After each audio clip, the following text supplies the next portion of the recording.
And so what we're going to do is we're going to go over what you guys learned in 40 days, plus a lot of other topics. Because you guys in this class have studied JavaScript for, I take that back, 50 days. You studied JavaScript for 50 days. Your HTML and CSS was about 30 days is how that semester broke down.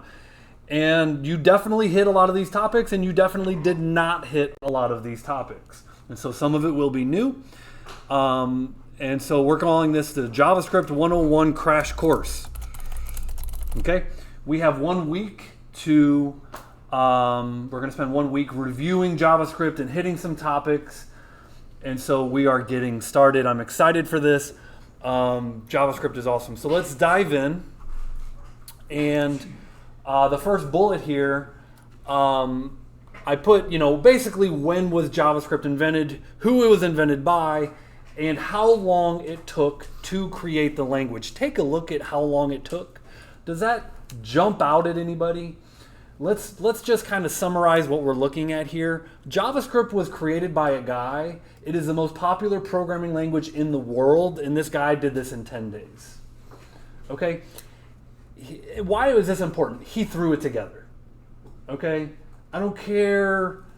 Like, I linked to this. If you look at this link, it's a really interesting link because it's this guy is still alive. This Brandon Ike, he's still alive. He's still being interviewed today, and this is an interview. This is a podcast. Remember how I told you I love podcasts? I love podcasts. This is Lex Friedman. Lex is one of the top podcasters in the world. He interviews the smartest people in the world. Watch this if you're so inclined. A lot of it will go over your head. This is really, this is some heavy lifting stuff. And it's interesting, though. It is very interesting. When I watched this podcast, one of my takeaways, again, was that forget how he said it, but he was like, he knew what he was created was just going to be ugly and imperfect, but he was trying to get certain functionality out of it. Like it was going to work. It was imperfect. It was ugly. And as we get into this, I'll point out some of the ugliness that was JavaScript and what has been done to make it less ugly over the years. But nonetheless, this Brandon Ike, he created JavaScript. He went on to he created JavaScript while at Netscape, but he went on to co-found Mozilla. How many users of the Firefox browser in here? Raise your hand if you use Firefox. Okay, so this Brandon guy who created JavaScript also went on to co-create the Mozilla Foundation, which, if you know anything about Mozilla, they've got a rich history. And then he went on today, and he went on to co-create the organization that made the Brave browser. Any users of the Brave browser?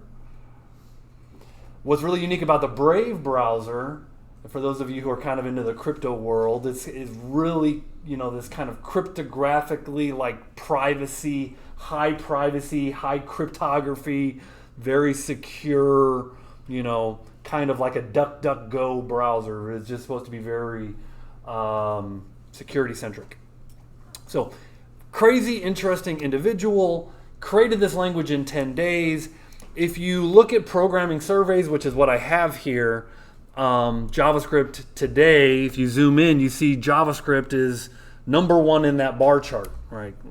JavaScript is number one. Okay, this is a survey, by the way. This is a survey result that just came out in 2024 of just about 70,000 developers. So it's the biggest survey that I know of. And this is the most popular technologies. And you can see HTML and CSS, Python, SQL, TypeScript, Java, C#, and so on and so forth. Okay, now, you might have remembered that JavaScript is an implementation of the ECMAScript standard. So do you guys remember this language at all when you're going through your JavaScript class? You remember ECMAScript? Okay. Okay. That's okay.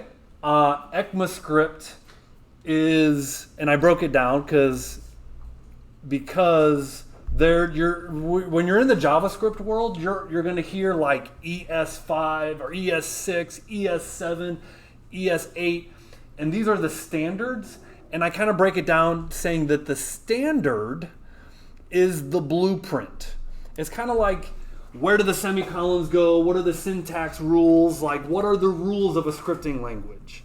So the standard defines the rules, and then JavaScript is the implementation of that blueprint.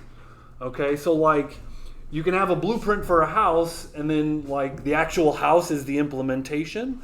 That is the relationship that is the standards, ECMAScript, versus the language, JavaScript. Okay, so I just want to kind of highlight the difference there. You often will hear ECMAScript almost being used like a synonym for JavaScript. And they're similar but different. One is a standard, one is a language. Okay, JavaScript is the most, yes?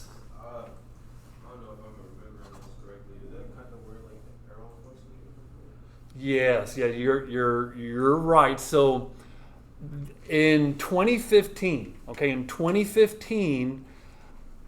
ECMAScript standards started being released every year.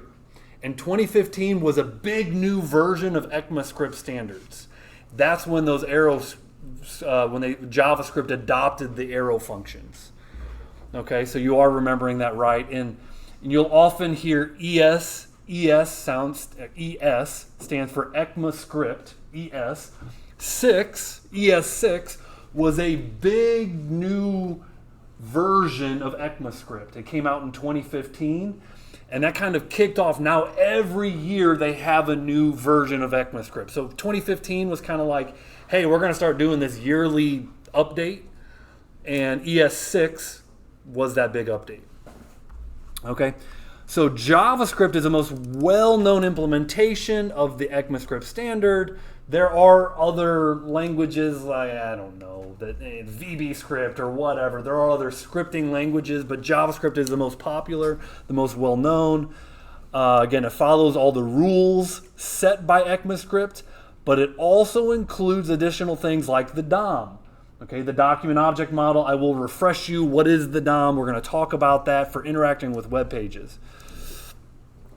Okay, it is also worth noting that JavaScript is the only scripting language that runs in your browser. Again, probably you guys are like me. I'm guessing you're all Chrome users. Raise your hand if you're a Chrome user. Raise it high. Okay, web developers historically were very Chrome-centric. Firefox users, raise your hands. Okay, couple Firefox. Internet Explorer, Edge users.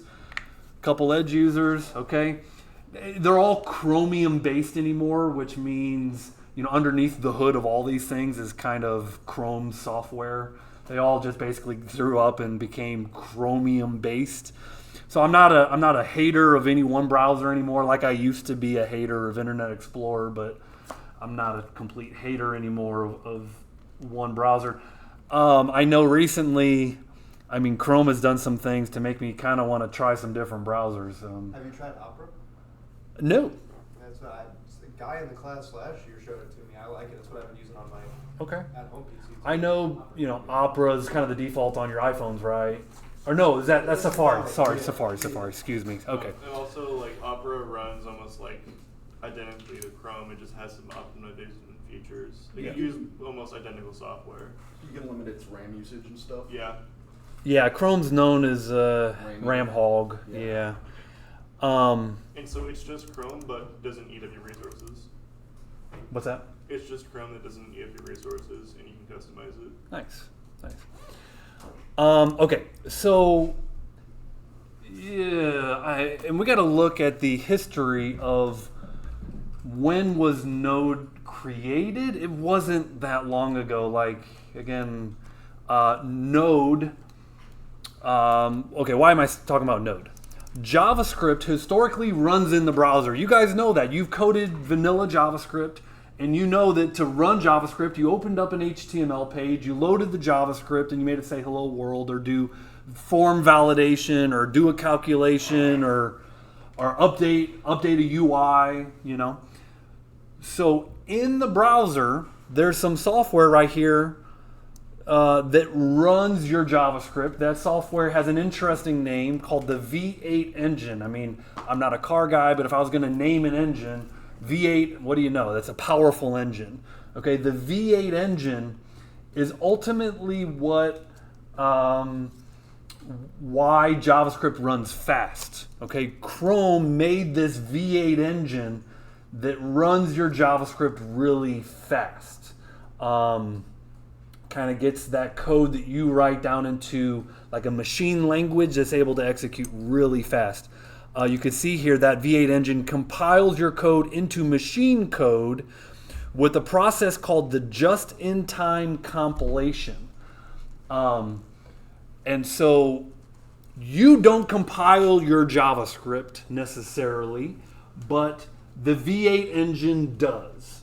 Okay, when you write your code, and this is part of the sloppiness that is JavaScript, it was just like an interpreted language, meaning you didn't compile it. And if you wrote some sloppy code and you want to run it in the browser, you can all shake your head, it would crash because you would write some sloppy code. Okay, a more clean process is a compilation process where you write code and you compile it. Think of C#. I mean, if your code didn't run compile, if you couldn't compile your code, if you had a red squiggly, it would never run the application. Okay, so compilation is compiling your code is a better way to find your errors faster. Yeah, C# was very strict, and again, if it wouldn't compile, it wouldn't run. JavaScript isn't like that. It's compiled at runtime. Okay, so JavaScript is compiled. It's called just-in-time compilation, and it compiles it down into machine code. Machine code is just ones and zeros. So it takes the letters that you write at the keyboard, the for loops and the if statements, and it translates that down into ones and zeros that your processor can process. You know, that's machine code. Machine code is ones and zeros.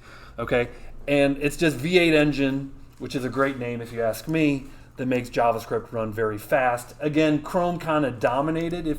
If you think of like what a browser is known for, Chrome has always been known for speed and as a resource hog.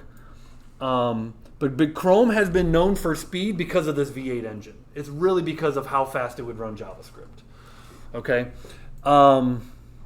we're almost to the Hello World demo. We're gonna do a little Hello World demo because again we're gonna start writing some code. But I'm just getting through some basics here. Why is JavaScript an important language to learn? Because it is what I would call the base language. It's the foundation. Probably I would update base to foundational. JavaScript is a foundational language because so many things are built on top of it. Okay, meaning the jQuery library was built on JavaScript. React was built on JavaScript. Angular, Vue, Node, Express, Electron, which I believe, if I'm not mistaken, Discord might have been built with Electron. There's some modern web application libraries like, gosh, I can never say it. Svelte, am I saying that right? Whatever. Yeah. D3, Ember. Point is, you got to learn vanilla JavaScript. It is still beneficial to know vanilla JavaScript because so many things are built on top of it. Okay, so let's do the Hello World demo. Feel free to code along. I've got a folder, an empty folder on my desktop. It's just called My Code. I'm going to open this up in VS Code. And I'm going to kind of shrink this down. We're going to start with a HTML file, index.htm. Okay, now you can do HTML, literally makes no difference. And because we remember our emit hotkeys, we're going to write an exclamation point tab, and we're going to get the template for an HTML document. And someone remind me, how do I link to a JavaScript source code file? What is the tag? We're going to use a script tag. What was the hotkey again? It's excitement mark. Exclamation point, yep. So the hotkey was an exclamation point, and tab, that's an emit. I'm so used to going to BS5 Bootstrap. Yeah, there's some other, yeah, you can do some different, there's some different ones there. That's not doing anything. And no, he JavaScript, he wanted before We got a script source attribute and script tag, and in the source attribute, you can put the name of your JavaScript file, and I'll just say hw.js. That'll be hello world.javascript. And therefore we have to create this file, hw.js. And we can do like some event handling here, like document load, event handler. There's also an attribute that I like to add, which does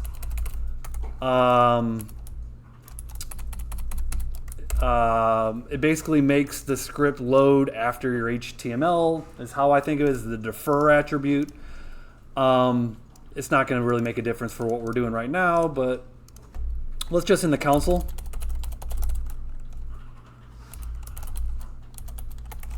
Do like a hello world, right? And because we did load up that live server, we can right click, open with live server, and go to the console and we get hello world, right? Refresh the page, we get hello world.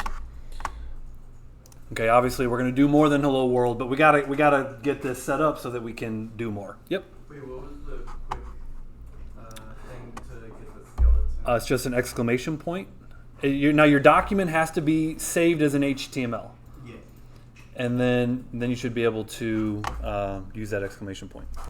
Yeah, so I'm just going to repeat this for the recording. Question was, single quotes, double quotes, do they make a difference? No, they're both strings. What we're looking at here is a string that's being sent to the log method of the console object. And this string is a string if it's single or double. They just need to match. And if they're nested, we go open the double, open the single, close the single, close the double. They have to be nested in the proper order. But you can do double or singles there.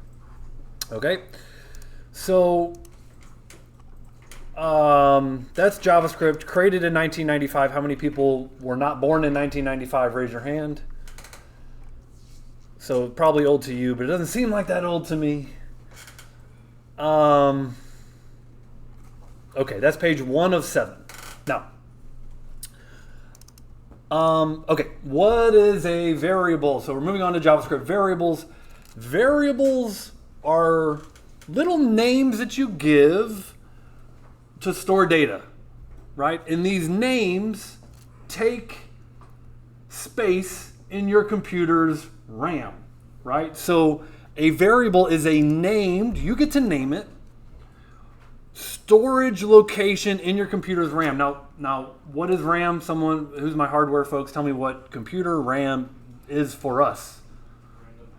Random access memory. What do you know about it? It's temporary storage. It's temporary storage, meaning your software runs out of RAM. In the old days, if you listen to like the old timers like Bill Gates talk about software development when he was building Windows 3.1, they were very concerned with the efficiency of like, am I using too much RAM for my software? Not to say that that's not a problem anymore, but it's much less of a problem today than it was in the 90s. Our computers generally have a lot of RAM, and as we're going to find out, JavaScript is garbage collected, meaning all these variables that we create, when they're no longer like in use, like the RAM gets restored automatically to the computer. Okay, so my point here is when I was a new developer, I was scared of using too many variables because I thought I was going to write inefficient code, but I would not tell you to do that. Don't be scared about how many variables you create, because again, even if you're writing inefficient code, the garbage collection process will kind of clean it up for you. Plus our computers have so much RAM, it's pretty much non-factor. Okay, unless you're writing software for like really small devices like remote controls that control your TV, then they don't have a lot of RAM, maybe. Or like even cell phones today have tons of RAM in them. So JavaScript, remember I said was sloppy? So they kind of just have like these categories of data types. Now let's just start with this. JavaScript, and I should have it in here somewhere if I don't, is a loose language. It's not a typed language. What do I mean by a loose language? Meaning you don't define, like in C# you say this is a string, or this is a double, or this is a float. Everything has a very strict data type that you, the programmer, define. Okay, let's look at these three keywords right here: var, let, and const. Var, let, and const are the three ways that we can declare variables with these three keywords. Okay, it starts with the keyword let, so I'll just type out what a JavaScript variable might look like. I'll just type it out right here. Let, lowercase l, sum money equals 123, 123. Okay, so when we're defining a variable, we start with one of these three keywords. Notice I'm not defining it as a string or a double or a char or a float. I'm just saying it's a let. And the runtime engine, that V8 engine, when it's running your JavaScript, it will behind the scenes assign this sum money into a data type. Okay, one of these primitive data types. Okay, so all we have to worry about is let or const or var, and I'll talk about the difference. Okay, and that runtime engine will actually assign the data type. So because JavaScript is kind of created in like 10 days, there's just like, okay, we're going to define all of our data types as these general categories. Right? So I view these as loose categories or general categories of data types. Null is like the absence of data.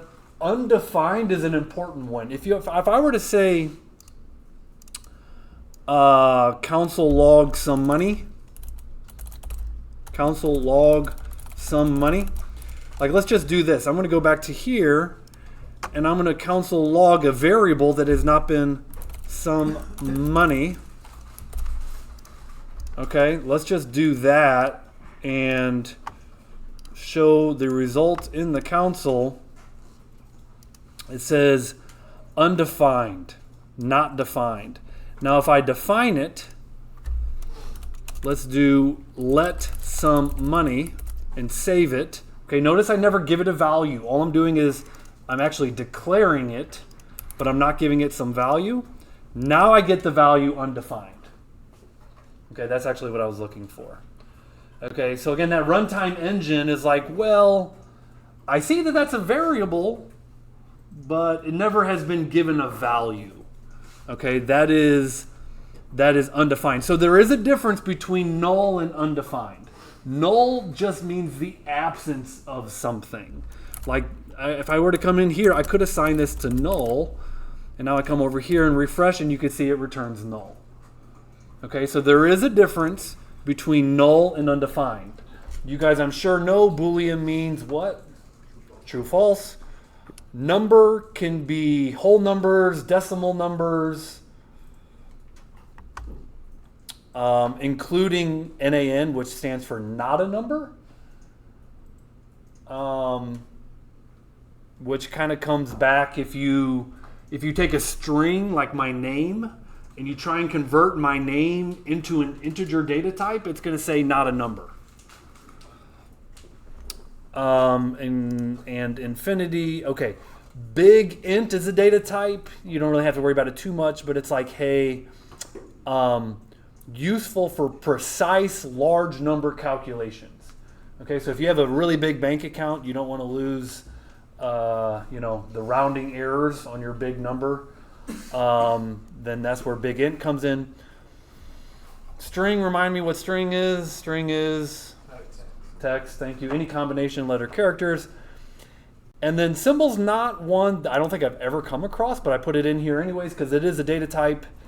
Represents a unique identifier that is guaranteed to be unique, often used as keys for object properties to avoid name conflicts. Again, not one that you're going to see every day. Okay, these are referred to as primitive data types. And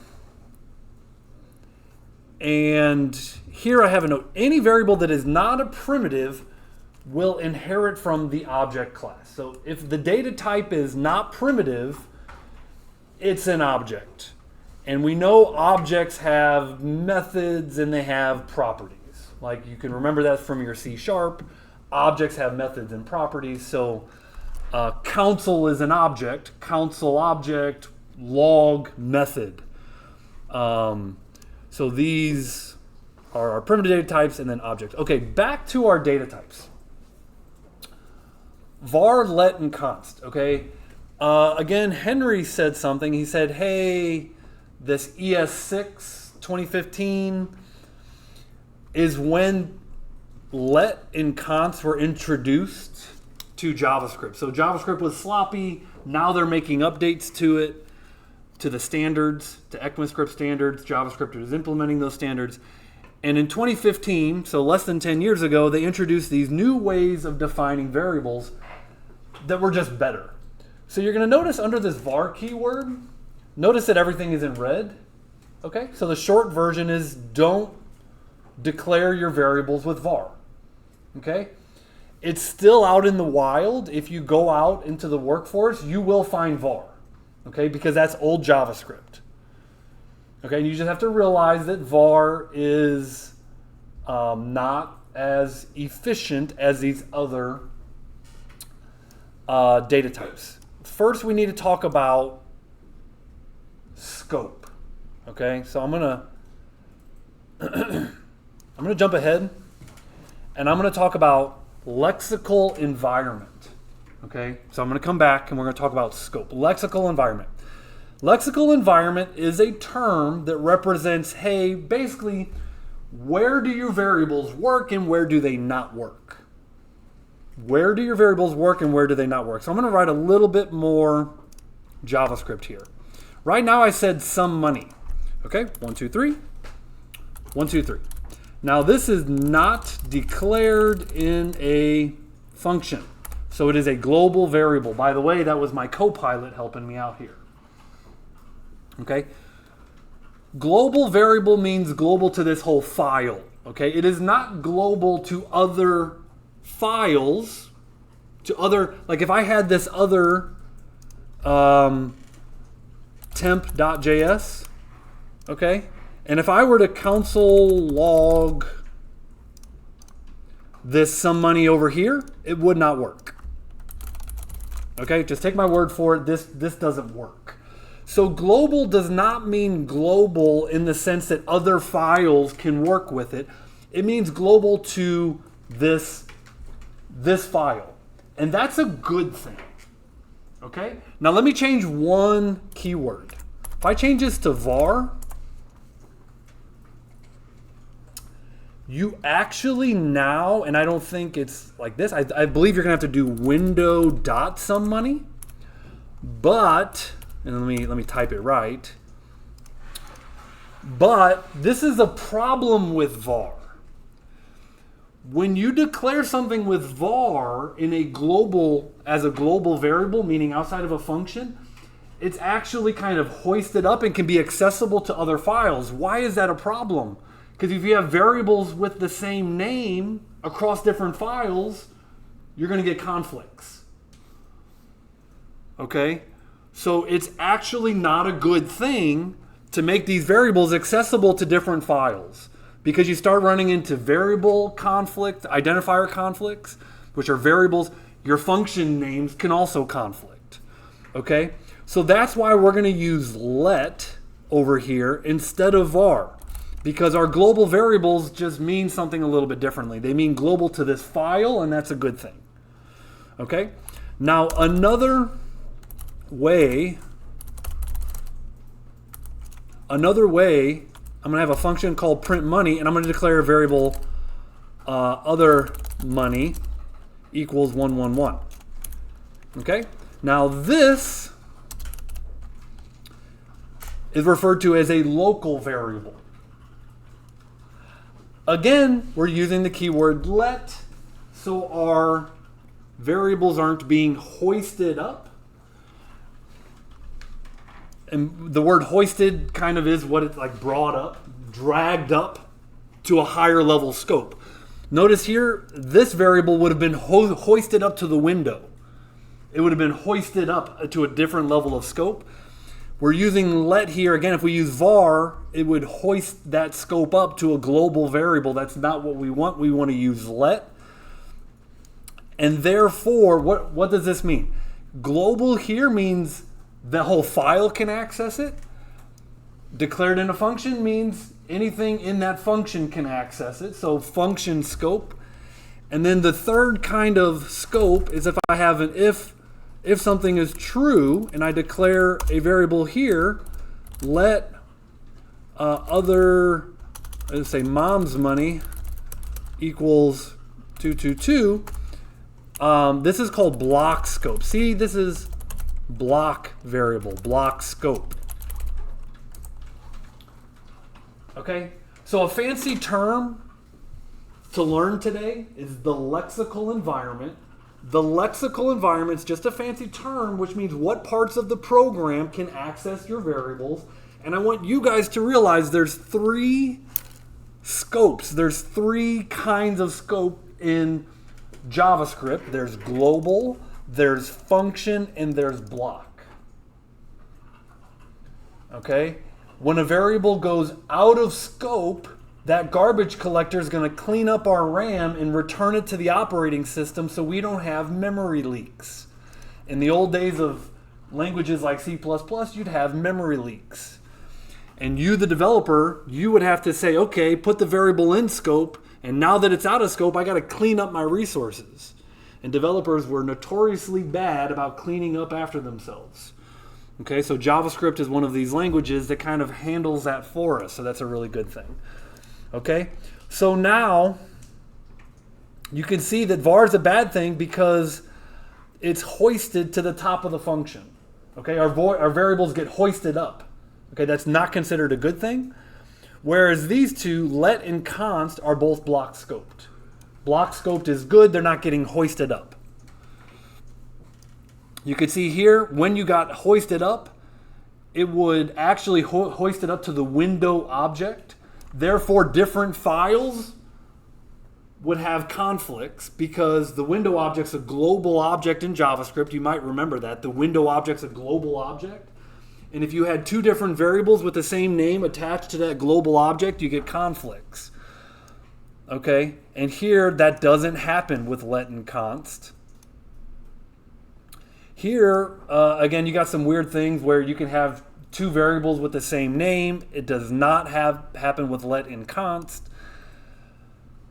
Here, okay, now here's the big difference between these two. Okay, and I'm highlighting this row. Const is the idea of, hey, I'm going to put some data in this variable that is constant in nature. Like it cannot be reassigned, excuse me. So if I were to declare this as const, notice here const sum money, and I were to come in and say sum money equals something different, okay, this is not going to work, right? Because we declared it with const instead of let. Whereas if I were to change this one keyword to let, now this can be reassigned. Okay, remember there's declaration and assignment. Assignment uses this assignment operator, the equal sign. Okay, so we're reassigning our variables, and that is possible with let. So here's the rule, and this is the rule that you guys are going to follow all semester. Okay, everyone hear me out? Everyone zone back in. Here's the rule that I want you to follow all semester. Assume, let's do this. Assume your variables should be const. Only change const to a let if you need to. Okay?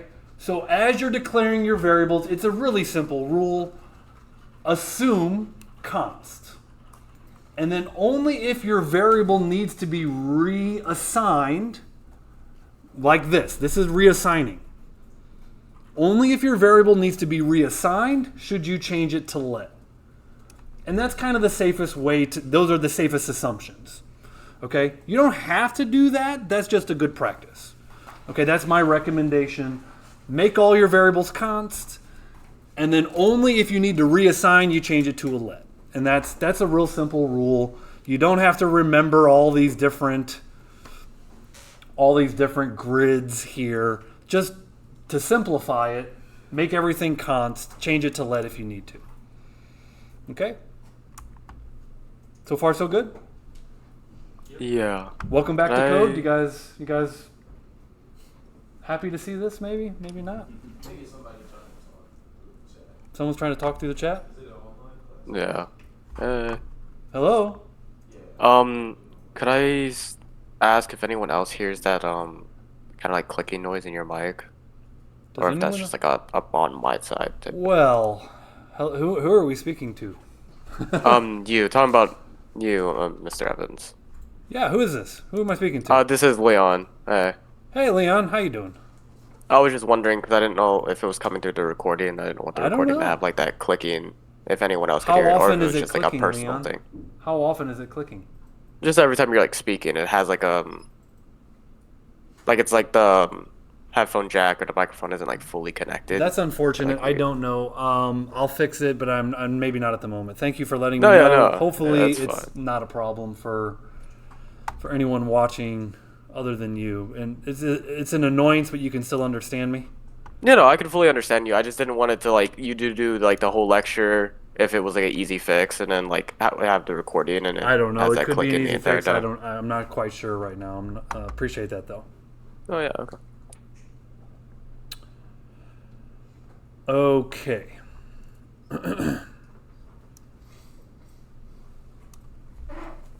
Jump ahead this bullet. You know, I call JavaScript a loosely typed language. Another way of saying that is a dynamically typed language. We'll call it a better way of saying it is a dynamically typed language. Again, because it's kind of at runtime that runtime engine determines the types behind the scenes for us. JavaScript has no type declarations, being a string, a double, a float, a char. Unless, and we will do this semester, unless you're using I call it an evolution of JavaScript called TypeScript. Some of you shake your head like, yeah, I've heard of TypeScript before. TypeScript is just what it sounds like, JavaScript with types. And it's very popular, and I would even say trending up in popularity as well. So we will explore TypeScript, where they do have type declarations, but not in vanilla JavaScript. Again, type checking at runtime can cause runtime errors, which is the benefit of TypeScript. You get compile time errors. You get when you're writing your source code. Does anyone remember back in vanilla JavaScript what was a runtime error that was really common?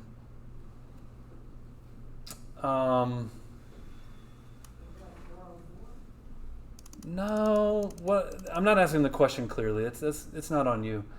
Does anyone remember what would happen if you would just say like add two numbers together? Like here's a text box plus a text box, and you just made a simple web page with a text box plus a text box. You would add those two things together.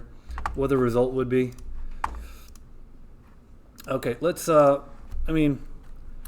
Input colon. You don't do this. ID is num1. Okay, ID num2. On click, we're going to call the add function, and we're going to have like a output ID of result. Okay. Did you hear him? No. I think he said you would get strings. I think. Yeah, we got an answer online. I didn't hear you. Okay, so here's our ugly web form with 2 text boxes and a number. When we click the button, we're calling an ugly JavaScript function called add. This is in the HW, so let's do a function called add, and let's get our curly braces right. Okay, so here we're going to say let num1 equals document get element by ID num1.value. Let num2 is document get element by ID. Okay. Let results equals num1 plus, I'm intentionally introducing this error. Document get element by ID and a result in, okay. All right, you guys remember this? You remember this now as I'm coding this out? This is a result of, this is an error that's a common error due to picking data types at runtime. If I were to see that this worked, I might have to reload here and click. See what the result is? Is 1 plus 1 11? Of course not. 1 plus 1 is 2. What is this doing? Concatenation. It's doing concatenation, right? So JavaScript kind of like picked data types at the runtime. Is like, oh, you're going to be a string, you're going to be a string, and I'm going to add these strings together, which has a fancy word called concatenation. And so we get the result of 11. And if you can see here, we're getting 13, and you can kind of see what's happening, the way that functions. Now that's only the case, by the way, with addition. If I were to like subtract or multiply, let's just change that to a multiply. Like, it knows how to handle that star operator, because it's not, if I say 2 times 2, we should get the right result. So the only operation it struggles with is addition, and it's because, well, when you add strings, you get concatenation. But when you're multiplying strings, it's like, well, I'm actually going to do multiplication. You know what I mean? That runtime error is, yeah. Okay, so I'm curious. So if you just put the input type as like a number instead of like you wouldn't have to parse anything, right? So the question is, if I change this to a number, maybe both of these to a number, and this is a valid question. And now we got these nice little wheels here. And if I were to change this back to an addition, and I were to say 2 and 2, we're still getting the same deal there. Okay. So all this backs to say, okay, and also this dynamically typed thing, when you look at a data type, you know what kind of data is in that variable. But when I have the word const, I mean, at one point it might hold a string, I'm sorry, let. When I have let, it might be a string. Check this out. Let num equals 1, 2, 3. Now it's a string. And then in a few other lines, num is true. And then in a few other lines, num equals a number data type. And in a few more lines is null. And so if I go down to like, line 300, I don't, it's less clarity around what's in it. Because you could put whatever in it. You could put an object, you could put an array, you could put a user's social security number, their username, you put whatever you want in it.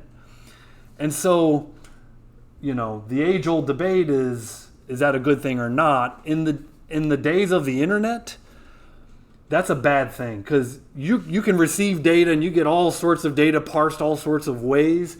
It's really helpful in the days of the internet to have strict types. That's why TypeScript is so popular. Okay, so this is a little too loosey-goosey for the days of the internet. Okay. Let's take a break.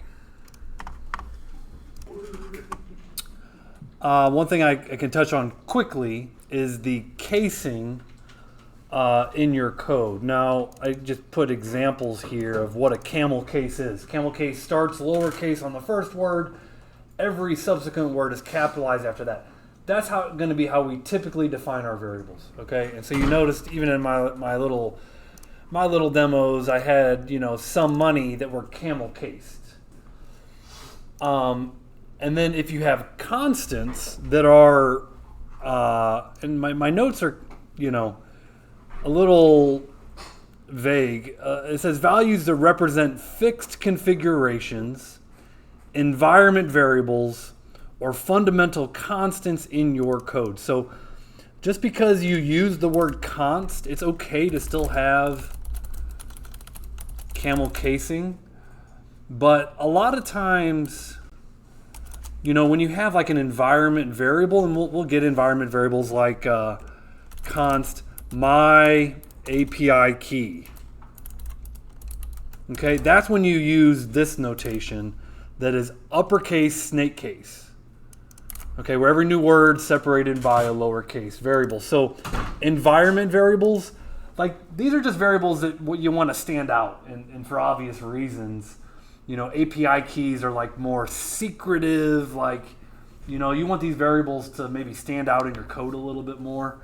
You don't want them just being standard variables. And so kind of hit on that quickly. There's other casing, but just this is going to be what we do in this class. When it comes to like the casing of things, companies are going to do it differently.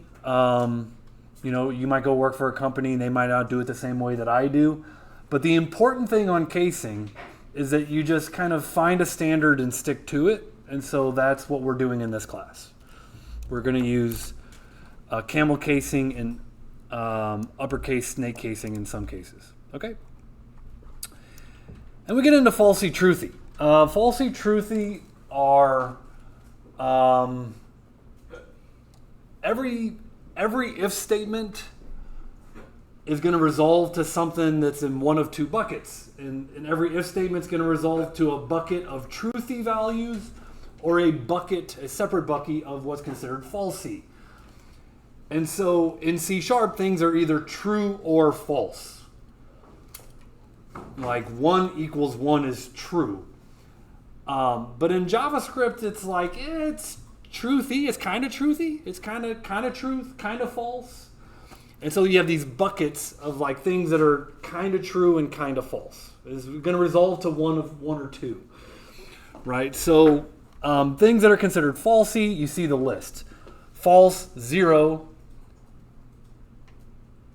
-0, empty quotes, empty string, null, undefined, not a number. All of those, if you were to put those in an if statement, would resolve to false. Which can be interesting, like let bank balance equals 0. You could say if bank balance. I have some money, else I don't. Okay, and because bank balance is falsy, you should assume the result here is I'm broke, right? So 0 is falsy. Now, it's kind of weird because -1 says I have some money, so obviously that's not the point. That doesn't make sense. But that's the point, that a negative value is considered truthy. A positive value is considered truthy. The number 0 is falsy. And that's one thing that that has tripped me up before. Okay, that the number 0 is falsy. Everything else is truthy besides everything else is every other number type. So like positive numbers, negative numbers, all truthy. An empty array. An empty array is truthy, right? So again, just kind of looking at the results of the if statement, you get, I have some money because empty array, empty object, same thing. So by the way, I know I'm covering a lot of information here, but something that I want you to scream at you is you see these symbols in JavaScript. When you see the brackets right here, notice what I'm highlighting? That should scream array. That's an array. I'm looking at an array. When I see these curlies, that should scream object. Okay, so just big indicators in your mind. When I see brackets, array, curlies, object. And so we will have arrays of objects, right? We will have arrays of objects. And this is quite normal to have an array, which is a data structure of objects, which are things, whatever our things are, right?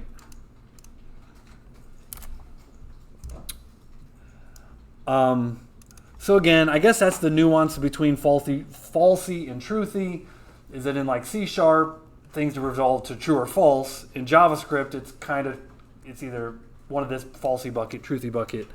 Okay. Now, you guys have been through a couple of coding classes, and in both of these coding classes, you learned about arrays and you learned about loops. And you learned how to loop through arrays. Okay? And did you know that in JavaScript, there's, I think, 7 ways to loop through an array? We've got the while loop. We've got a do while loop that can also loop through an array. We've got the for loop, very common loops. Somewhere along these ES versions, they introduced a for in loop. Now, I changed this example because you typically use for in loops to loop through objects. So objects have properties, and notice you're looping through the properties of an object. You're looping through the properties of an object. In this syntax, it is a for in. For in. Did I say for of? I meant for in. For, the keyword for, and then you got the in. So that's called a for in loop. So just, again, many of these loops are standard loops. You should be familiar with these standard loops. You're probably less familiar with a for in loop. A for in loop's purpose is to loop through the properties of an object. Kind of resembles the for of, or is that So the for of is next. Okay? For ofs are very commonly used to loop through arrays, right? And so if you even, I just point this out because if you go to the MDN for of, it literally says the for of should loop through an array. Right? For of looping through an array. But if I go MDN for in, it tells you use a for in to loop through your properties of your object. That's literally where I pulled that code from. Okay? Now, an array is an object, so I could use, in my example here, I could use for in to loop through my array because an array is an object. Okay? But I just wanted to make that distinction between the difference. Okay? For in for your objects, for of for your arrays, for looping through your arrays. Okay, so how many ways did we have here? I said 7. I think I might have miscounted. 1, 2, 3, 4. Okay, 5. I think. Why did I think 7? I don't know. Yeah. Yeah, for each MDN JavaScript. There is a for each, but it is part of the array. So yeah, and we will use for each. So let's talk about this. There are a lot of methods that belong to this array class. So there's a lot of useful array methods that but it's not like a standard for loop. You see this? It is the array for each. Does that answer your question? Yeah. I'm glad you asked that. Yeah, there is a for each loop, but it's not something you just use and as a standard loop. You attach it to an array. I'm glad you asked that. In fact, I'd even add that to my lecture here, just as a little one-off. Ooh. Just copy that little text and paste without formatting. Okay, just as a one-off. Okay, I'm not going to hit this very hard because, again, I think you guys know what arrays are at this point, and I think you know what loops are. I just wanted to point out that there are, as I miscounted, 5 ways to loop over an array in JavaScript, and I know you covered them. Maybe you covered 4 of and 4 in, but those are the kind of the newer ones. I don't think we really did. You might not have hit them too hard. You might not have hit them too hard. Yeah. But nonetheless, now you've seen them. And you will see them in this class. Yes? When you say we'll use a lot of filter, So filter is another array. Yes. So the answer is yes. Filter is another array, another method belonging to the array class. And so there's a lot of useful array methods that we will use, and it takes a lambda. This is a lambda expression, you know, in here. And so, yeah, we will use a lot of these useful, very useful array methods.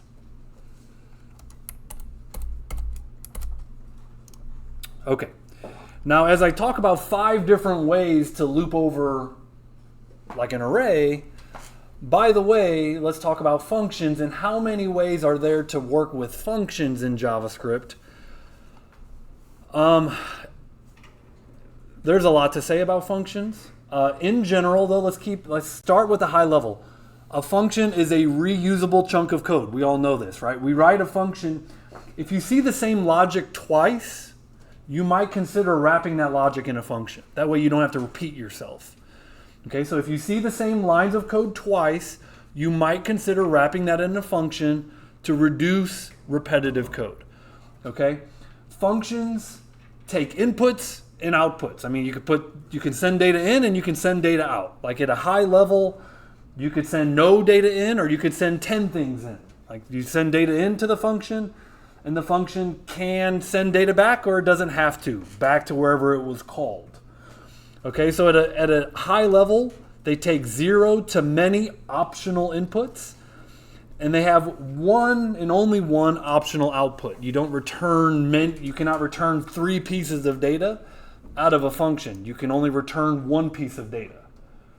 Okay, so you have many optional inputs, you have one optional output.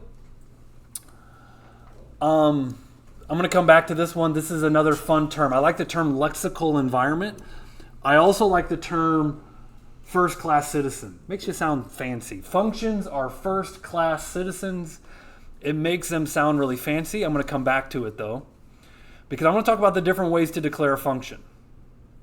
High level, there's 3 ways to declare a function, and they're on the screen right now. Okay? You have what's called a function declaration. In my opinion, this is the easiest way to declare a function. This is like the old days of JavaScript. And it's just very clear. You've got the keyword function, you've got the identifier, the name of the function, you've got the inputs in parentheses, you've got the function body in the curlies, and you've got the output in the return statement. Okay, and so this is what's referred to as a function declaration. They also have this what's called a function expression. This is where things go off the rails. Okay, notice when I say functions are a first-class citizen. Notice it says this means they can be treated like anything, assigned to variables. Okay, I just want to take that word. Functions can be assigned to variables. And it's like, what? I could put data in variables, like the number 5, but now you're telling me I could put a function in a variable. Yeah, JavaScript. is this what's referred to as a multi-paradigm kind of language, like meaning it's functional and object-oriented. You guys know object-oriented programming because you took a C# class, but there's this whole other category of languages called functional programming languages. And so JavaScript is both. JavaScript is both object-oriented and functional. Functional, they just do things different. And in functional programming languages, they do this kind of thing where they assign functions to variables, and this is an example of this. Validate on one page. Yeah, Where- objectives in this chapter. Use text editor to create and edit HTML. Hey Leon, I think you're coming over the speakers. HTML document stored in your local- Clark's coming over the on your speakers. computer or local server by loading Who's Clark? HTML document. Probably an online student. So mute him. Actually, I think Clark's my buddy in the other class. Oh, okay. What are we doing on this line? We're taking this function called add, and we're assigning it to a variable called add. Now this function expression takes two inputs. It does the same exact thing. But this is more of like a functional programming approach for defining a function. Okay? This makes sense to me because I'm object-oriented. That's my background, Java, C#. Like these are my first languages that I learned. This syntax makes sense to me. This syntax would make sense to you if you come from a functional programming background. Again, Right. multi-paradigm. Comments in white space. Now who's coming through? Describe the components of the CSS style rule. It's Describe the use of these Yeah, types of that CSS page got selectors. into a lecture Type and I- we're going to Discord instead of going to the wrong one. That's all right. Moving on. The third way, as Henry pointed out, is, hey, we got these things called arrow functions. Arrow functions are meant to, you hear this term a lot, syntax sugar. Okay? Which just means, it's just meant to like reduce the amount of code you have to write. Arrow functions are meant to simplify functions. So like I put this, here's an arrow function. This function is, again, we're storing a function in a variable called greet. It takes no inputs. Notice the empty parentheses. The parentheses are your inputs, and it returns the word hello. So notice there's no keyword return. Notice there's no curly braces. Okay, so that's your syntactic sugar. Up here, we had a keyword return. That's missing down here. Notice we had these curly braces up here. That's missing down here. Okay? Now, here's another example where it takes two inputs, but see, this is more comparable. Here we've got a variable called add. It takes two inputs, and it returns a plus b. Okay? Now, couple rules around arrow functions, because like all of these are examples of different ways to have arrow functions. Like starting here, 1, 2, 3, 4, 5, 6 examples of arrow functions and defining them different ways. So arrow functions are complex. Here's one takeaway I want all of you to have. Arrow functions are anonymous functions. They're functions without a name. Okay? So that's a fact. That's arrow functions are functions without a name. And then you can assign these anonymous functions to variables. That's functional programming. So like in this example here, I've got an anonymous function, anonymous arrow function, and we're storing that anonymous arrow function in a variable called greet. And therefore, when I call greet like line I do on line 2, I get the output of hello. It is, again, functional programming's weird for us object-oriented folks, but that's technically behind the scenes what's happening. We have an anonymous arrow function. We're storing it in a variable. Okay, you call it like that. If you have no inputs, the parentheses are required. That's a rule. See that? Those parentheses are required. If you have one input, they're optional, recommended, but optional. So notice here on my x is my input to my function, but x does not have parentheses around it. The parentheses are now optional when you have one input. If you have multiple, though, the requirement comes back. You have to have parentheses. So check this out. It goes mandatory, optional, mandatory. Just put them in there all the time. See what I mean? Make it easier on yourself. Always have those parentheses. Make it easy, okay? Yeah. In the same way we look at like brackets for arrays and objects, doesn't parentheses generally mean a function too? If Yeah. you see that? Yeah, parentheses, yeah, there's a bingo. When you see the parentheses, you know you're talking function. And specifically the inputs to the function. Yep.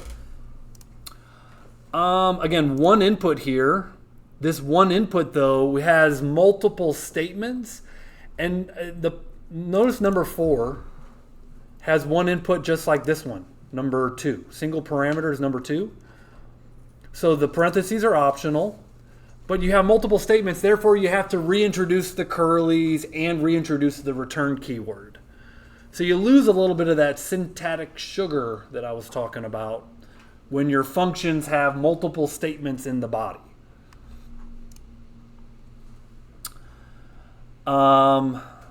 This one, okay, so this one's really not doing a whole lot. It's just returning an object instead of returning a primitive type. This one returns an object. And this is a pattern called a factory pattern, meaning you send some input data into something, and it produces, like a factory produces an object. We're producing an object here. So this is called a factory pattern.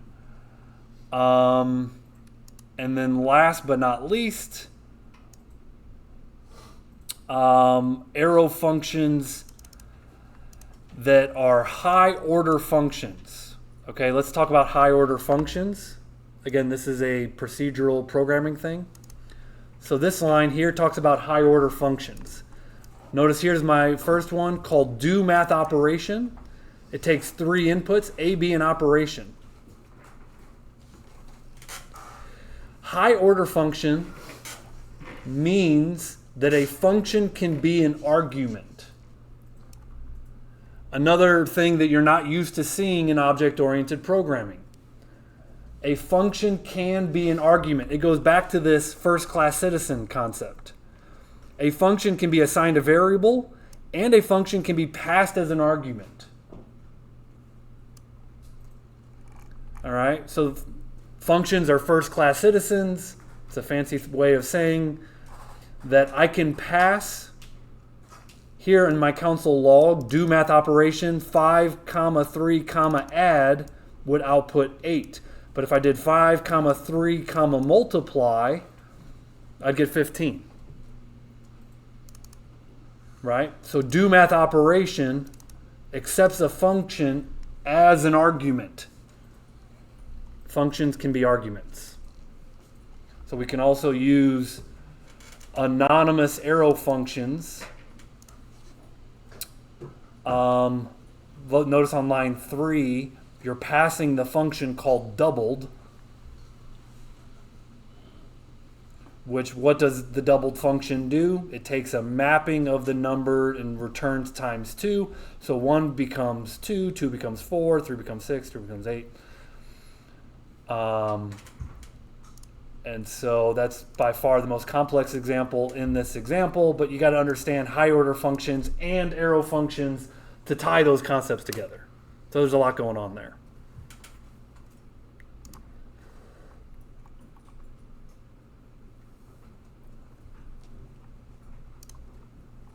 We are almost done. Almost done. But I understand when you have a long lecture, it helps to have smaller breaks to break it up. So we're going to take another 10 minutes just to kind of refresh our brains and get ready for this last couple pages. All right, I'm going to open up the next 2 bullets right here. Well, to the class. You probably remember hearing these terms before in your programming classes. I will admit, as a new programming student, passing by value and passing by reference are like, what are you talking about? Passing by what? And this idea that, here we've got variables here in these functions. These are your input variables. And you can pass things into them. You can pass variables into these variables, right? So you could pass some money into a variable x, for example, right? So some money, so you've got this some money variable that holds the value of some dollar amount, and then it becomes x. So you got some money and you got x, and they represent the same number. And so the question is, think of a file on your computer. Is it like two different files that if you change one file, it changes the other? Like that would be like a copy and a paste, right? That would be two different files. You change one file, it doesn't mess with the other, right? Copy and a paste. So that's why I put on here, a copy of the variable is made. Changing the copy does not change the original. So when you take data from one part of the program, you send it into a function. If it's a primitive variable, you're passing by a copy. You're passing by what is called, you're passing by value. Does that make sense? You're passing a copy. Therefore, changing it in the function does not change it outside of the function. All right, but objects are passed by reference. Meaning if you change the value in the function, you're also changing it outside of the function. So a variable has two identifiers, thus changing one variable changes the other. So like fundamentally, if you pass primitive types, you're passing a copy. If you're passing objects, you're passing by reference. Question. I saw the like, What's the benefit of passing objects by reference? Yeah, what's the benefit? I don't know that there's like I don't know. So I guess if you had to say what is the benefit, because you could look at both, like pros and cons of both. I would say that the benefit is less storage and RAM. Like literally two identifiers, two different storage locations, less RAM being used. Right? So the question is, what is the benefit of passing by reference? Less RAM. You have two different identifiers that reference the same location in memory, then that's less RAM, so that's how you could look at that. Glad you asked that question. All right, so just, that's the way it works. Some variables pass by reference if they're objects. Some pass by value if they're primitive. Remember scrolling back up what our primitive data types are up here? These are our primitive data types. And if it's not a primitive data type, it will inherit from the object class. So it'll be an object. Okay. Again, objects, when you see the curly brackets, you have an object. Objects, just like in object-oriented, can have constructors. Just like in object-oriented programming, you can have setters, you can have getters, you can have instance methods and static methods. Just like object-oriented programming, you've seen this stuff before.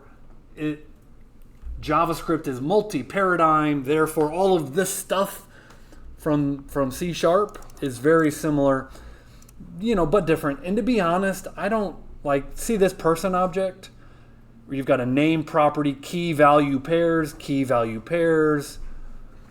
Here we've got a bio. This bio property holds an anonymous function that console logs information about the person. We've got another function called introduce self. All this just to say, I don't know how often you'll be creating objects like this that have constructors, and that in this class you don't see this a ton. A lot of times what we do see is just like the age property here, :32, the name property maybe with an array. You do see that, but this syntax here where these functions are part of your objects, meh. So that allows us to go down here and do person.name, person.name0, person.age, person.bio, person.introduce self. We're going to dive deeper into objects. This is not your only crash course on objects, but just to see them here. We already talked about JavaScript being garbage collection, preventing memory leaks, and simplifying memory management. I think I already talked about this. So JavaScript is garbage collected. Thank you, Brandon Ike, for making JavaScript garbage collection in JavaScript. We appreciate that because we don't have to clean up our variables after ourselves. Therefore, we're less likely to introduce memory leaks, and that's a good thing. In my opinion, I put an opinion in here. In my opinion, JavaScript's most interesting feature is a feature called non-blocking event loops.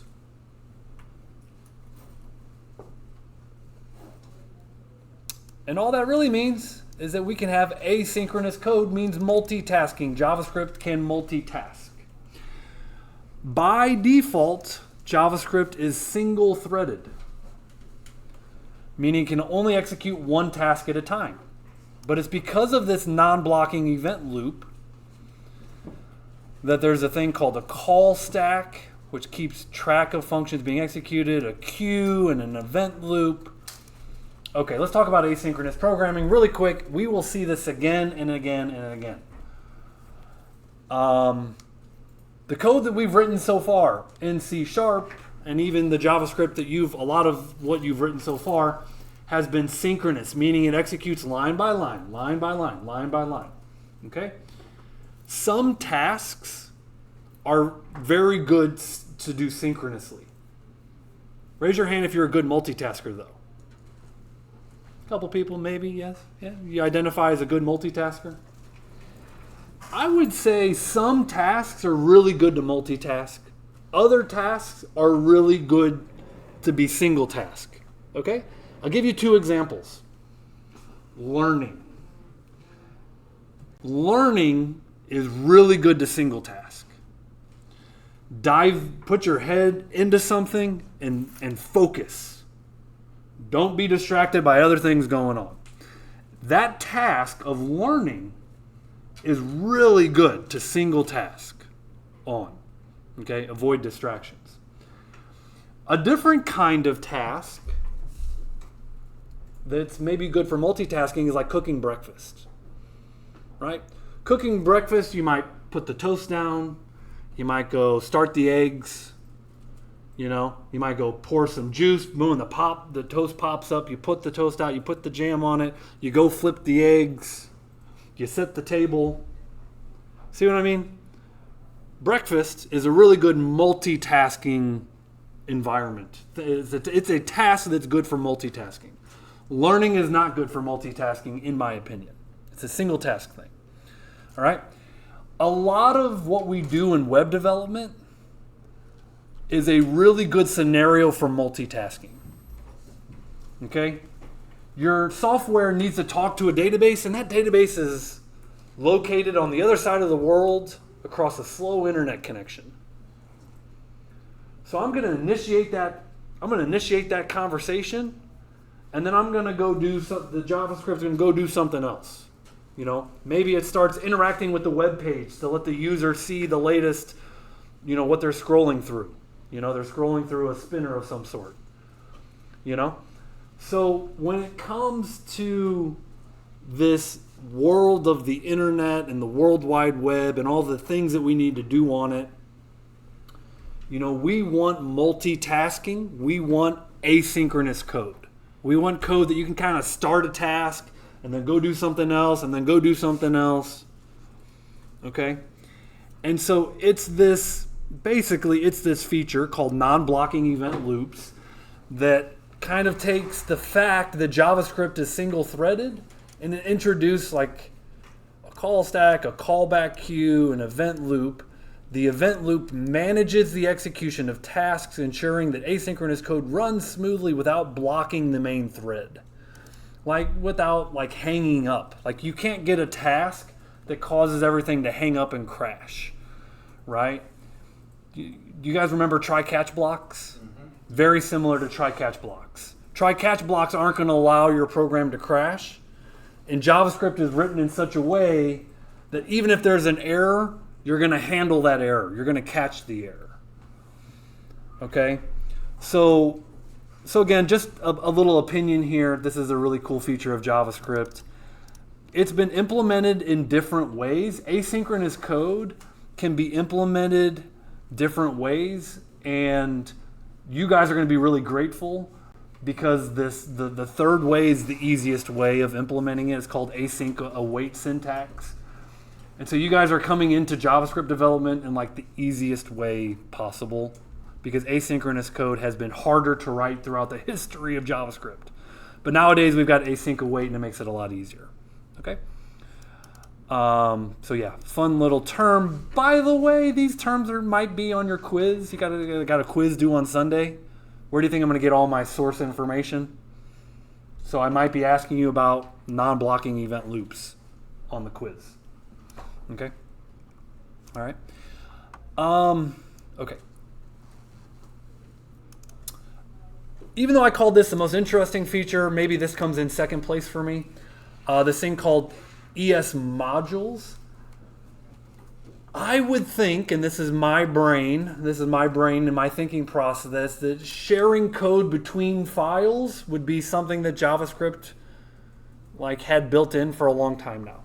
And it's just not true. Sharing code easily between files has not really become a thing until ES modules. Okay, ES modules basically allow us to take files of JavaScript code and easily share functions and variables back and forth between code.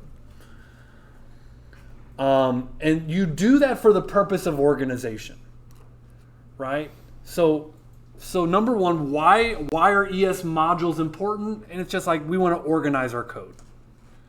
And we want to organize our code into files, and you put a bunch of files together and call it a library. And it makes it really easy to make that organization possible. Okay, ES modules again was a feature of ES6, and it really didn't become fully stable in Node and all this until about 2021. So I would say this is a relatively kind of a newer feature, but I'm like, boom, I'm using it. I use ES modules. Okay, I use them in this class. We're going to use the updated syntax for using ES modules because it's a really nice feature that we're going to take advantage of. Okay, so this allows us to basically import and export code into our source code JavaScript files, and we're going to learn all about this. Allows us to use code from other developers via npm. Again, it just makes it possible to do that, and we're going to do this all semester long. Okay. I don't know how the DOM made it all the way to my second to last bullet. Probably should have introduced the DOM higher up. The DOM. Sorry, I left my water over here. You guys studied the DOM last semester. The DOM is the abbreviated word that stands for Document Object Model. What is a model? It's a tree structure. It's literally this picture that is a tree structure that represents your HTML in the browser. This is how the JavaScript engine looks at your HTML, and the JavaScript engine can update your HTML through the DOM. Right? You want to make, what is JavaScript known for? Dynamic web pages. And in order to make web pages dynamic, you got to update the DOM. Okay? So that's what you did. You guys made dynamic web pages by updating the DOM. And the little bit of code that I wrote, over here, I deleted it, but I was updating the DOM somewhere in here.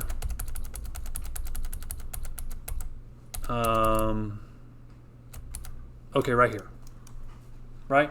The document is the object.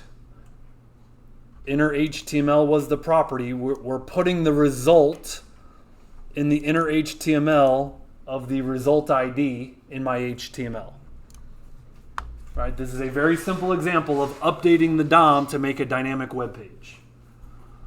Okay? Now, things like React. You guys might have used React, and you might realize that you weren't getting element by ID in React. So React uses what's called the shadow DOM. So in modern development, it's good to have the foundation of understanding the DOM and what it is and how it works. But a lot of the tools that we're going to use are a little bit different. Like updating the DOM is a little bit archaic when you're doing it directly like this. There's like newer approaches, like again, React uses the shadow DOM, which kind of, like the way I view it is like there's so many different ways to update the DOM. There's a million ways to update the DOM. So here's a library that does it like super fast and efficient.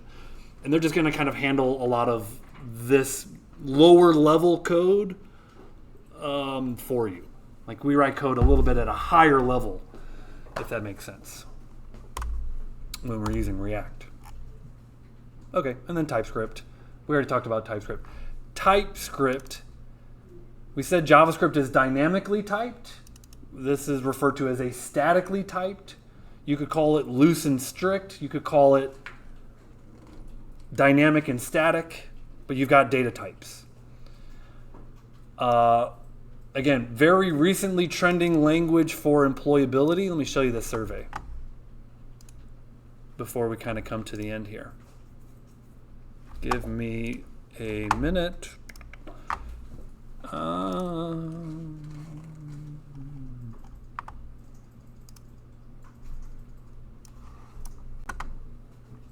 Top programming languages in 2024. There's many surveys. This is one of them. By the way, Python's kicking butt. But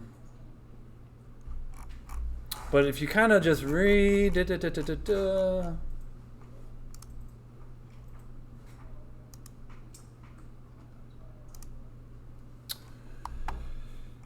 what's gaining traction, because you can look at trending, but you got to see like what trending is compared to last year. As always, we combine multiple metrics from different sources to make the spectrum rating. Trending jobs. You can find the full breakdown, but to jump into our results, at the top, Python continues to cement its overall dominance. Buoyed by things like popular libraries for hot fields such as AI.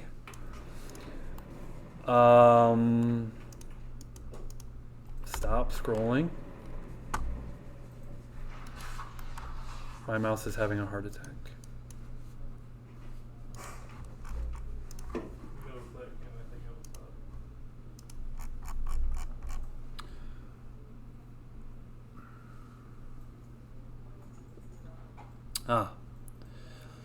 Okay.